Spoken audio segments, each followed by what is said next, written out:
Renu Sudhi big ബോസിൽ നിന്ന് ഇറങ്ങിയതിന് ശേഷം പിന്നെ ഓരോ കാര്യങ്ങളായിട്ട് പൊങ്ങി വന്നുകൊണ്ടിരിക്കുകയാണ്. അത് മെയിനായിട്ട് ലേറ്റസ്റ്റ് ആയിട്ട് ഒരു ഇൻ്റർവ്യൂ നേരത്തെ എടുത്തു വെച്ചത് വെളിയിൽ വന്നിട്ടുണ്ടായിരുന്നു. ആ ഒരു ഇൻ്റർവ്യൂവിൽ ബിഷപ്പിനെ കുറിച്ച് കുറേയധികം കാര്യങ്ങൾ സംസാരിക്കുന്നുണ്ടായിരുന്നു. അതിനകത്ത് ബിഷപ്പ് തന്നെപ്പറ്റി പറഞ്ഞ കാര്യങ്ങളൊക്കെ കുറിച്ച് ആങ്കർ ചോദിക്കുന്ന സമയത്ത് അത് ബിഷപ്പല്ല വിഷപ്പാമ്പാണ് എന്ന് പറഞ്ഞൊരു കാര്യം നേരത്തെ എടുത്ത ഒരു ഇൻ്റർവ്യൂ ആണെന്ന് തോന്നുന്നു, അതിനകത്ത് പറഞ്ഞിട്ടുണ്ടായിരുന്നു.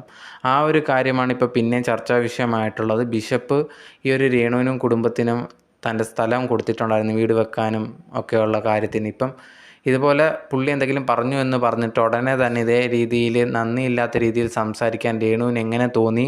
അത് ചെയ്തത് ഒരിക്കലും ശരിയായിട്ടുള്ളൊരു കാര്യമല്ല. നിങ്ങളെ സഹായിച്ച ഒരു വ്യക്തിയാണ് ബിഷപ്പ്. അത്രയും സ്ഥലമൊന്നും വെറുതെ തരേണ്ട ഒരു ആവശ്യമില്ല. എന്നിട്ട് പോലും ആ ഒരു വ്യക്തി നിങ്ങൾക്ക് വേണ്ടി തന്നിട്ടുണ്ടായിരുന്നു.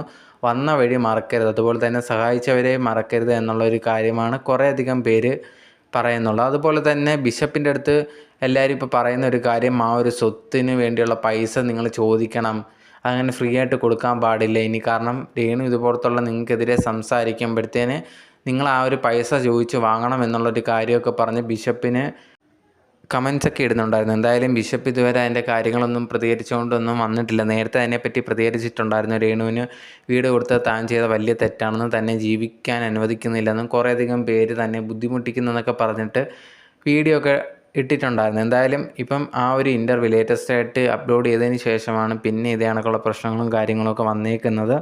എന്തായാലും ഇതിനി മറുപടിയായിട്ട് വല്ലതും രേണു വരുമോ എന്നുള്ളൊരു കാര്യം അറിയത്തില്ല. പക്ഷേ രേണുവിനെതിരെ പിന്നെ നെഗറ്റീവായിട്ടുള്ള ഓരോ കാര്യങ്ങൾ വന്നുകൊണ്ടിരിക്കുകയാണ്.